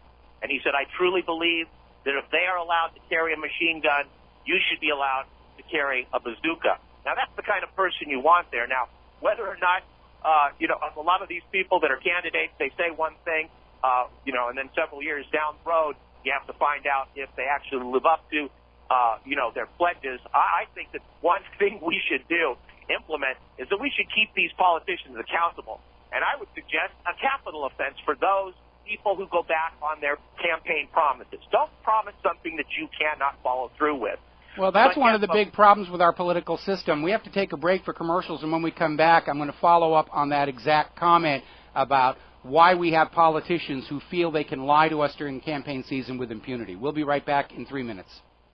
Aloha, America. Welcome back to the show. We're talking with Keith Johnson from American Free Press, and you're absolutely correct. One of the problems that we are dealing with in this country is that candidates for office will just say whatever they think the voters want to hear, and they are not at all compelled to keep those promises once they're in office. We certainly know that with Obama. He campaigned in 2008 on ending the war and bringing our people home, and you can take that to the bank. And, of course, he did exactly the opposite. And not only are politicians allowed to simply lie during the campaigns, there have actually been court rulings saying it's an exercise of their First Amendment right to freedom of speech to lie to you. And lying is big business in this country. We've had this very horrible story coming out of Fox News where they had these two reporters who were reporting on a Monsanto product that was proving to be harmful. They were ordered to lie about the Monsanto product. They refused and were fired, sued for wrongful termination, and the court said, no, there is no law that says the corporate media has to tell you the truth about anything. The owners of the corporate media can order their prostitutes to lie, and if the prostitutes and whore respondents refuse, they can be fired for cause, and that really says a lot about the state of the United States. And you're absolutely right. When we talk about the blueprint for the new America, we should definitely have a provision in there where any candidate running for office, if they don't keep their promises, if they don't do what they say they'll do and only what they say they'll do, they need to be kicked out of office. We need to have a lemon law for all politicians. You get them for 90 days. If they're not doing the job that you thought they were going to do, you get to kick them out and put somebody else in. Yes, absolutely, most definitely. And they have always got these excuses, they'll trade the lesser of two evils in their eyes when legislation comes up, and they say, well, I made two promises, and this one's more important, so I'm going to go ahead and sacrifice, this particular gun control bill and go ahead and allow that to go through just so, it'll appease these other people that want this to go. It's just, they've always got an excuse to it, and I think it needs to come to a stop. It's ridiculous. But, Mike, there is what I see the direction in this gun control push is these laws or these pieces of legislation, these bills that are coming out that require background checks on people and prohibiting people from owning firearms that have been diagnosed as mentally ill. I mean, who is making the determination of who's mentally ill? And who is defining what mental illness is? Well, we've been, pardon me for interrupting, but we've been talking about this issue in relation to the overprescription of psychiatric medications, which is a for-profit opportunity, where there are no scientific tests where you can be hooked up to a machine and the needle says this person is mentally ill. It's always subjective by some psychologist or psychiatrist who may have a vested interest in the pharmaceutical company that is selling the medications he's prescribing. And it's all very fuzzy, and we're having people like the guy who came up with ADHD shortly before he died. He said, we just made it up to sell pills with. And I know that some of these laws about saying your Second Amendment rights can be revoked if you're mentally ill, they make specific mention of returning veterans from the military zones who are suffering from PTSD. And I think the reason the military veterans are being targeted is they represent an already trained military force among the population that would stand in opposition to the government in the event of a major crisis. And it's all, boiling the frog slowly kind of an approach. The goal of the government is to, if not totally disarm the American people, at least to make sure that we have arms that are greatly inferior to those held by the government forces. And yet we have a Supreme Court decision, the Miller decision, which specifically says the Second Amendment reserves to the American people the exact same arms held by the military. And again, this government is desperate for more wealth confiscation. If they get the guns, they're going to come for the gold, they're going to come for the silver, and they've done it before back in 1933. So this is a government that is very much afraid of the American people right now.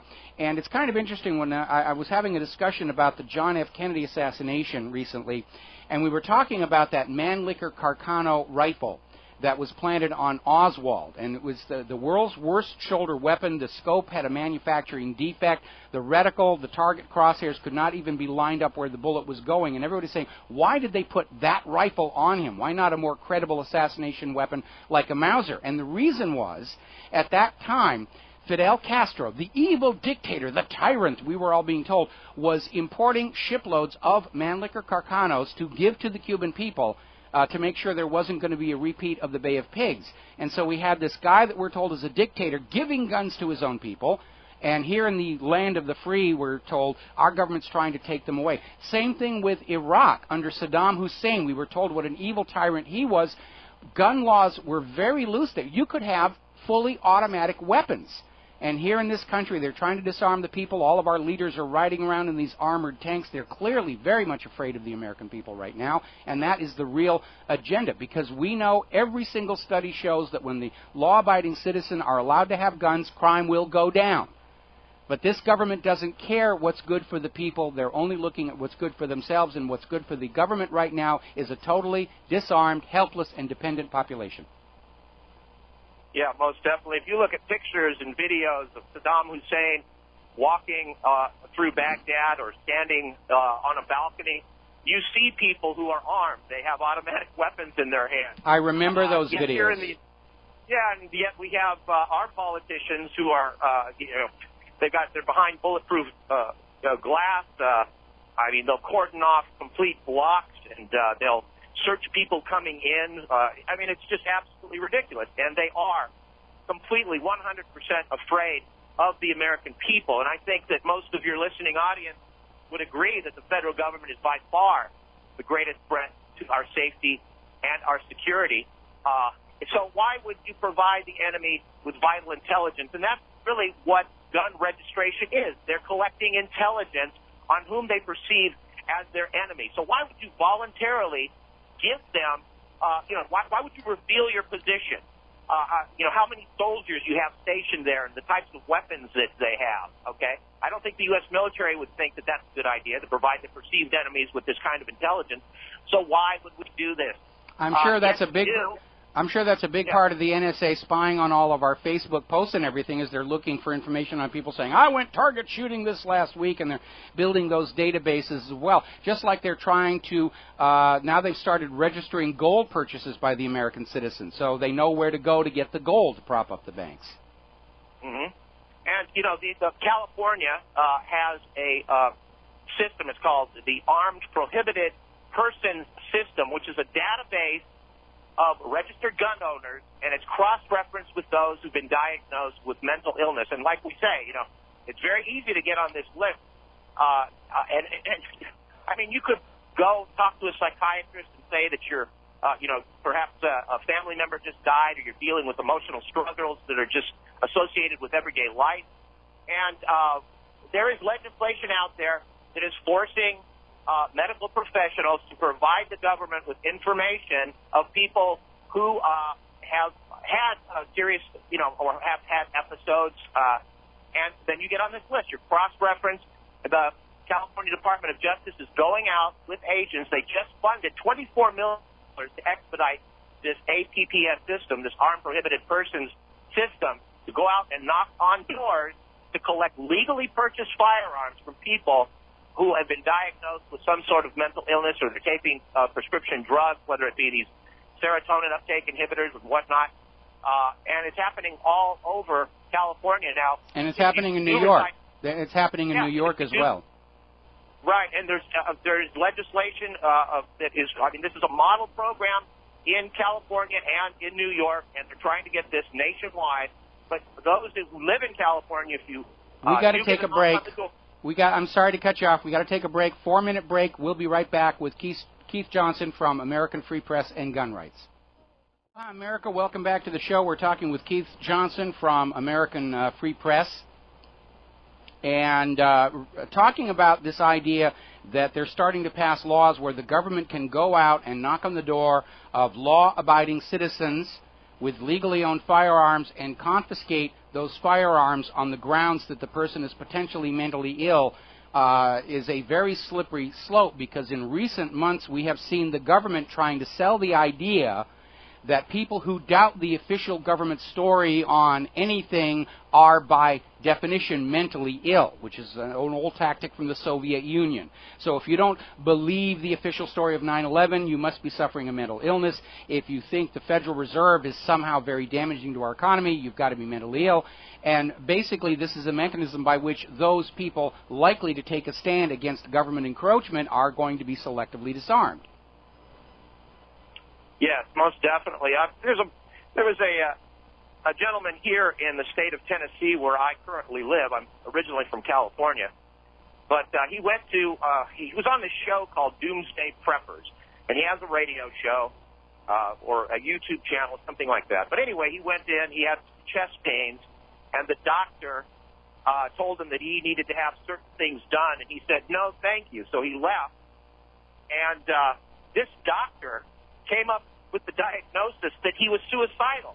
Because obviously, if you don't follow the instructions of your doctor, you must want to die. So how ridiculous is this going to be? I mean, if you refuse chemotherapy, are you going to be deemed as a suicidal person?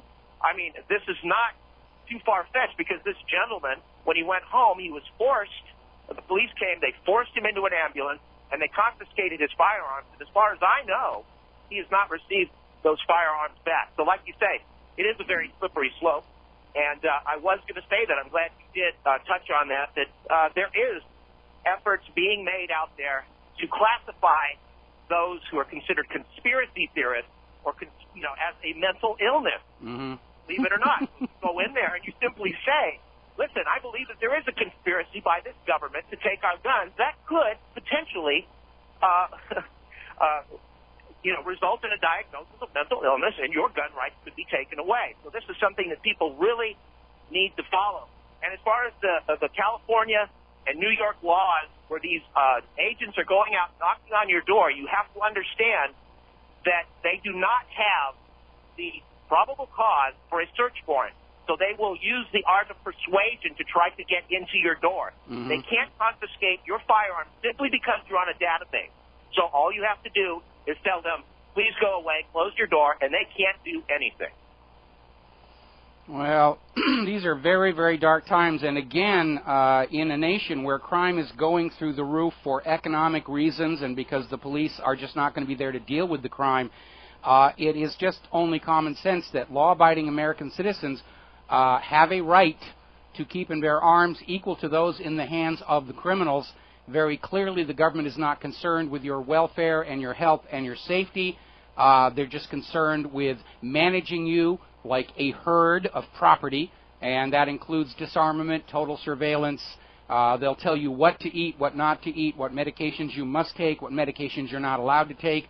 And it really does betray this idea that the government seems to have, that you are their property and you're the property of the banks and the bankers, and that they have this right because they own you to basically control every aspect of your life. We're going to grab a phone call here real quick. Otto in Montana. Aloha, Otto. Welcome to the show. Do you have a question for Keith?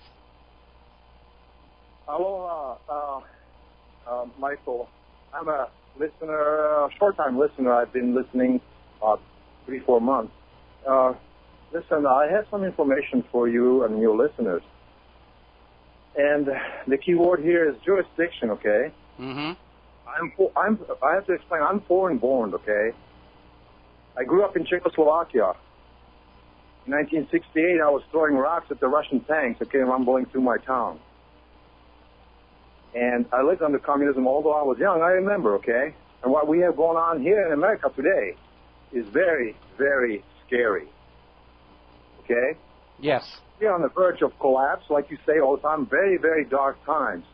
And if a policeman in Czechoslovakia shot a person, all hell would break loose, and that person would probably go to jail or be executed.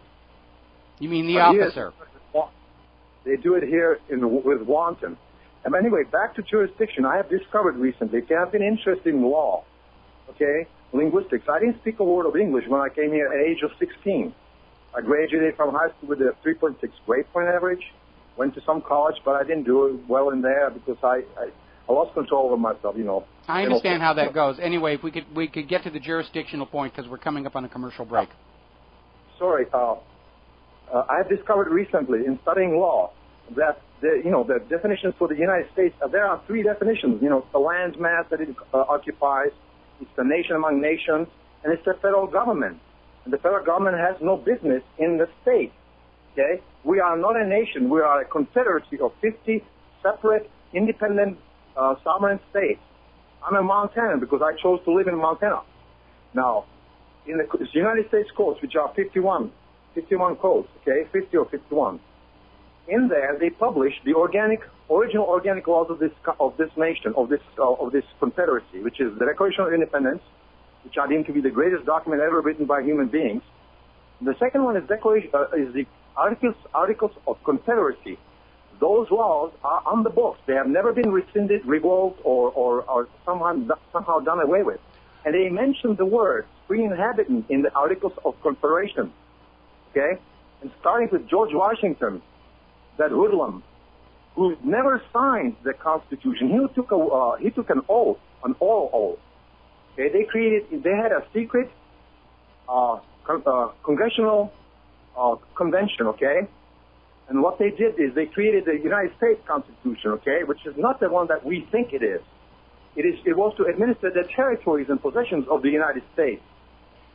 Okay, well, we're running out of time. I'm going to cut you off here, and I certainly understand, and all of our listeners understand, that the way the United States was first created, the power and authority and control rested in the states, and the federal government was limited to simply arbitrating among the states. But beginning at the end of the Civil War, the federal government launched on a program of basically creating a new American empire.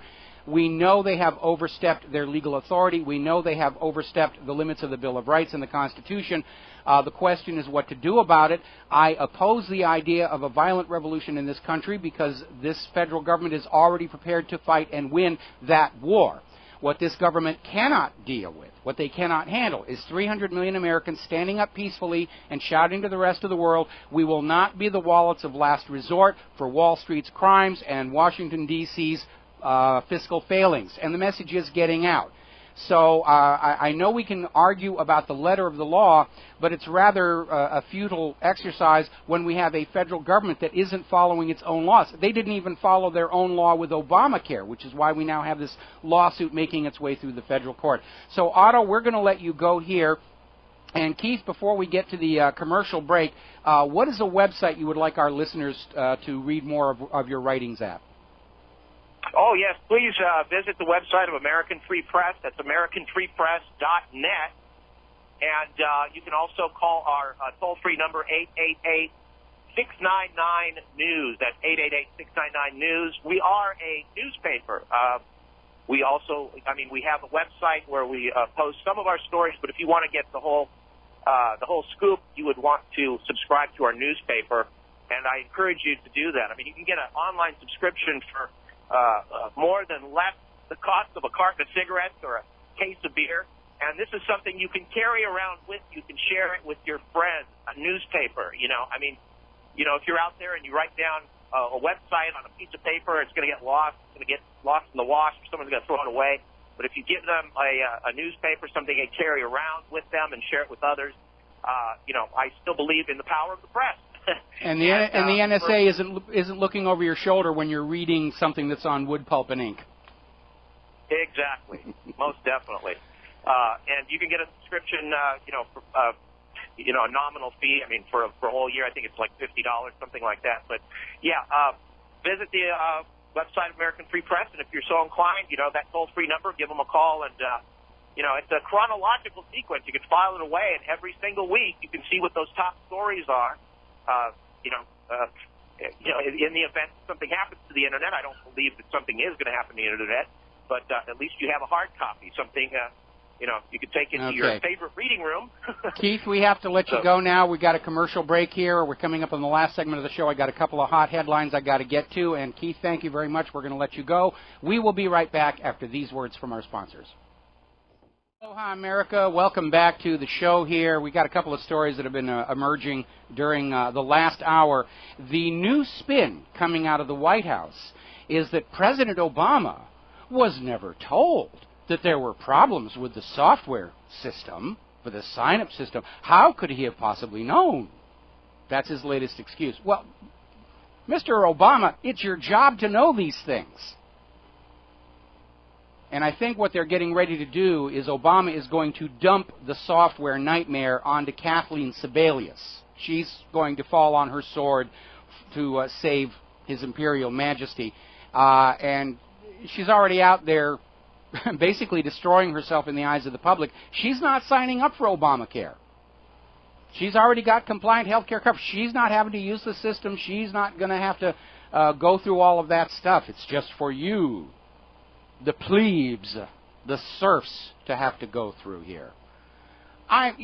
We saw this from Obama before when the IRS scandal broke. He said, I had no idea. And yet we know the IRS official who was very much involved with that targeting of political dissidents and Tea Party groups and so forth was up at the White House on a pretty much constant basis. That's Obama's new excuse. I had nobody told me. It's your job to find out. That is what management is supposed to be. You don't just sit there and wait for your underlings to tell you the bad news, because they're naturally inclined not to. So either Obama is flat out lying, or he's basically proclaiming to the world that he is incompetent to have that job. And in either case, he's not fit to be in that Oval Office. Now then, there's another story coming out. Apparently, you probably noticed that the Baltimore Ravens were very much out there popularizing Obamacare. And they were boosting it on TV, radio. The official Ravens website was saying Obamacare. And it turns out they were paid $130,000. They are not supporting Obamacare because of a conviction that it's a good thing and it's the right thing to do. They were simply bought and paid for. Same thing with all these celebrity endorsements. They were trying to get, oh, yes, you should do Obamacare because this movie star says it's a really great idea.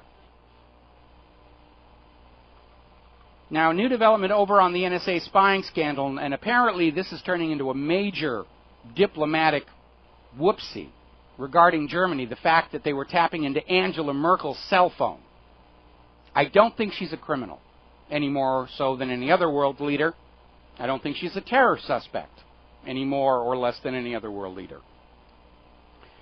Now, Senator Dianne Feinstein, who's always out there in her little short skirt and her pom-poms cheering on for the NSA, go NSA, is out there proposing a new bill that would make it a criminal offense for anybody to speak out against the NSA spy operation or the FISA courts. Just automatically, if you say, oh, I don't think the NSA spying on us is in compliance with the Fourth Amendment, oh, you're arrested, they'll take you away and waterboard you. Talk about a sign of dictatorship right there. It's a criminal offense to criticize the government. No, it isn't. It's why we've got the First Amendment. It is the right of the people to stand up to the government and say, we think you are wrong. We think you are breaking the law. We think you are violating the Constitution. And we don't agree with what you're doing. And Dianne Feinstein wants to turn that into a crime, punishable by law. It's like the days of the Sedition Act. Most people don't even know what that means. Sedition means when you say something the government doesn't like, but it happens to be the truth and they can't refute it, but they're going to prosecute you anyway. That's what sedition is. Now, starting a few weeks back and following the allegations that a U.S. nuclear weapon had been transferred to the East Coast without the appropriate paper trail, we started seeing high-level military officers start to get dismissed from their commands for what appeared to be very trivial, benign reasons. Gambling issue this, inappropriate behavior that. The sort of things where if they were really enforcing that across the board, half the U.S. military structure would be on the unemployment line by now. But we've reached a point here, and this is a story that was coming out of Ben Swan. 9 commanding generals have now been fired and 2 other leaders on suspension. And they're calling it an historic military shakeup. And it looks like we're seeing the beginnings of some kind of a purge of the military high command, most likely being ordered and orchestrated from the White House.